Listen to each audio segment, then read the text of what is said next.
Meus amigos, não sei se vocês estão acompanhando aí, mas a bolsa completou 13 dias, 13 pregões seguidos consecutivos de queda. É a maior queda na história da bolsa desde 1970. Por que a bolsa caiu tanto assim? É um motivo pra gente se preocupar? O que explica isso? Será que faz sentido entrar ou tá na hora também de sair da bolsa porque deve cair mais? A gente vai entender tudo isso no vídeo de hoje. Separei 6 pontos pra gente falar aqui. Primeiro ponto é, será que a gente tem que se preocupar com essa queda da bolsa mesmo? Porque, de fato, a maior sequência de queda da bolsa na história é alguma coisa relevante, né? O que será que tá acontecendo? Bom, é a maior sequência de queda da bolsa da história, mas apenas em dias seguidos. Porque se a gente vai olhar qual que é a queda acumulada, pelo menos do dia 31 até na quinta-feira, dia 17, que estava completando ali 13 dias de queda, a queda tinha sido só de 5,71%. Ou seja, não é uma queda tão expressiva assim, né? Obviamente, para vender notícias, para gerar audiência, os jornais precisam aumentar um pouco essa intensidade deste problema, né? Porque, querendo ou não, é algo que não acontece desde 1970, mas de fato não é uma queda muito expressiva. É uma queda de 6%, é uma queda bem normal, digamos assim. Se a gente volta ali na pandemia, coronavírus, 2020, o que a gente vê? A bolsa caindo muito mais do que isso. A queda chega a 10% em um dia, depois abre o pregão de novo, depois o circuit breaker, cai mais, então não é de longe algo que você deveria se preocupar com essa queda, é só uma volatilidade comum do mercado, né? Variar 5% para cima, para baixo, faz parte do jogo da renda variável. Então sempre que você investe na bolsa, a gente tem que lembrar que é pensando no longo prazo e que no curto prazo podem ter sim essas oscilações. O segundo ponto que eu separei aqui pra gente falar é que a bolsa segue os juros e os juros estão caindo. Basicamente, a bolsa, ela tá indiretamente relacionada com os juros, né? Quando os juros estão caindo, a bolsa tende a subir. Por vários motivos. Quando os juros caem, primeiro, fica menos vantajoso você investir em renda fixa, né? Porque você tem menos rentabilidade. Segundo, é mais vantajoso pegar crédito, financiamento, empréstimos. Por quê? Porque os juros estão mais baixos, então o custo vai ficar mais baixo também. Então esses dois efeitos em conjunto, o que vão fazer acontecer? As pessoas vão ter mais dinheiro disponíveis para consumo. A propensão ao consumo vai aumentar e isso aumenta a demanda e a receita, faturamento e, consequentemente, o lucro das empresas também. Então as empresas têm mais potencial de investir na sua atividade, têm mais potencial de crescer as suas operações para lá na frente gerar um resultado maior. Então as pessoas tiram o dinheiro da renda fixa, também colocam esse dinheiro na bolsa, isso é fluxo entrando na bolsa e o fluxo também impacta na bolsa, sem falar também na despesa financeira das empresas, né? As empresas pegam empréstimos, pegam financiamentos, contratam dívidas com terceiros e, se os juros caem e essas dívidas estão atreladas a juros pós-fixados, a queda dos juros vai reduzir também a despesa financeira da empresa. Se a empresa gasta menos dinheiro pagando juros, a empresa vai lucrar mais. E mais lucro é um bom sinal, a bolsa tende a subir por conta disso também. Então, já que a gente está vivendo um ciclo de queda da taxa de juros, se a Selic está caindo, a gente vai ter sim esse movimento de alta na bolsa. E a gente pode dividir essa queda dos juros em duas partes, né? Primeiro, a queda da curva de juros vai impactar diretamente o valuation das empresas hoje, pelo fato de que a gente vai ter que projetar os fluxos de caixa daquela empresa ao longo do tempo e trazer todos eles a valor presente, descontando a uma taxa que reflita o risco de você investir naquele negócio. Então essa taxa de desconto, ela está relacionada também com a curva de juros. Se os juros caem, essa taxa de desconto cai, consequentemente o valor presente dos fluxos de caixa aumenta, o valor das empresas tende a aumentar. Então esse é o primeiro efeito. Mas quando a Selic de fato cai, como assim, né?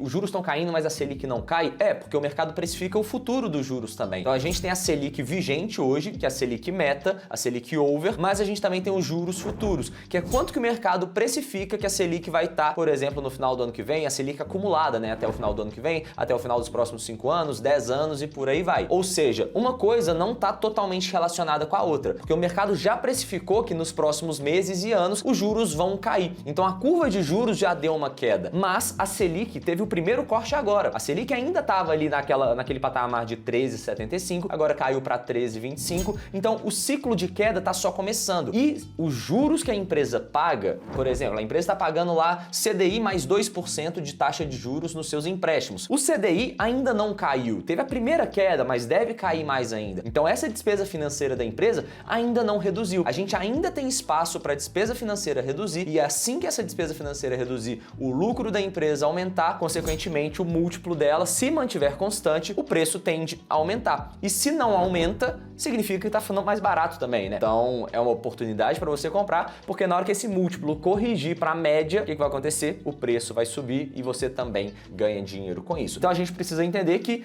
bolsa segue juros e com a queda dos juros, sim, é uma oportunidade também para a gente investir na bolsa de valores, porque normalmente no longo prazo, na média, os juros caem, a bolsa sobe, juros sobem, a bolsa cai. E já que a gente está nesse ciclo de corte de juros, pode sim ser uma oportunidade de estar na bolsa de valores. Terceiro ponto que eu separei para a gente falar é sobre o fluxo gringo, porque a gente sabe que os gringos movimentam muito a bolsa aqui no Brasil, né? Os investidores institucionais estrangeiros, eles trazem um fluxo muito relevante. E a gente também sabe que a bolsa depende desse fluxo. Quando tem muita gente trazendo dinheiro aqui para a bolsa por oferta e demanda, o preço tende a subir. E se tem uma saída muito grande da bolsa, mais oferta de ações, o preço cai. Então esse fluxo gringo impacta diretamente na bolsa de valores. A gente pega o histórico da bolsa ao longo desses últimos dias e vê o que os gringos estão fazendo nesses últimos dias também. Todos esses dias o gringo tirou o dinheiro da bolsa. Talvez um pouco pelo motivo que desde o início do ano a bolsa vem subindo também e talvez eles estejam querendo colocar um pouco de lucro no bolso. E aí você pode se perguntar, né? Mas será que eles não estão com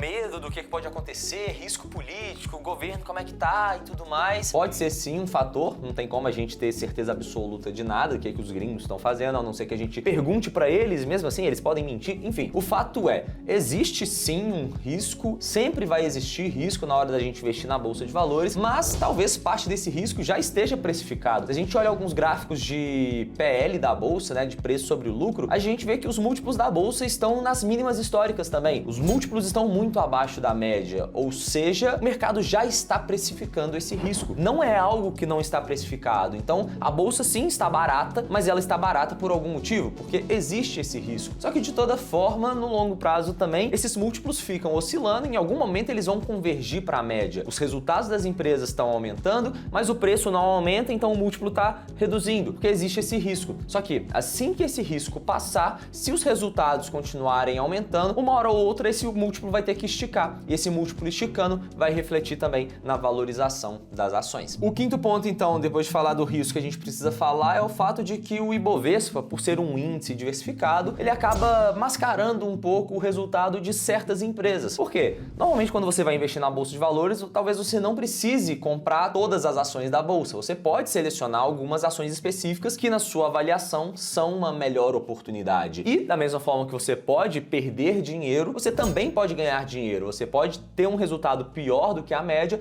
e pode ter um resultado maior do que a média. Então, na bolsa de valores existem várias empresas, o Ibovespa é só uma média e existem sim aquelas empresas que têm um resultado muito melhor do que a média. Eu separei aqui alguns resultados históricos só para trazer de exemplo. A gente tem aqui as ações da PetroRio que subiram 10.140%, as ações da VEG subiram 24.000%, Localiza subiram 4.000%. Então sempre vai ter espaço para você selecionar aquelas boas empresas e se você souber fazer uma boa análise e conseguir acertar essas boas empresas, investir constantemente o seu capital nessas empresas, desde que de forma diversificada, sem concentrar muitos riscos, você vai ter um resultado espetacular na bolsa no longo prazo também. O sexto e último ponto que eu separei aqui pra gente falar, mas antes esse vídeo esclarecer um pouco pra você, deixa seu like, comenta aqui embaixo sua opinião, se tá na hora de fato de entrar na bolsa, se ainda tem que esperar um pouco mais também. O que você tá fazendo com o seu dinheiro? Comenta aqui embaixo o que você acha. Mas bom, o fato é o seguinte, a bolsa de valores é um bom lugar para você diversificar o seu patrimônio e também para proteger da inflação. Existem algumas empresas que têm um poder de precificação. Isso significa que em um cenário de alta da inflação, essas empresas vão fazer o quê? Aumentar o preço dos seus produtos e serviços. Ou seja, essas empresas vão aumentar o seu faturamento, vão aumentar o seu lucro e, consequentemente, os dividendos e por aí vai. A valorização das ações também tende a ser corrigida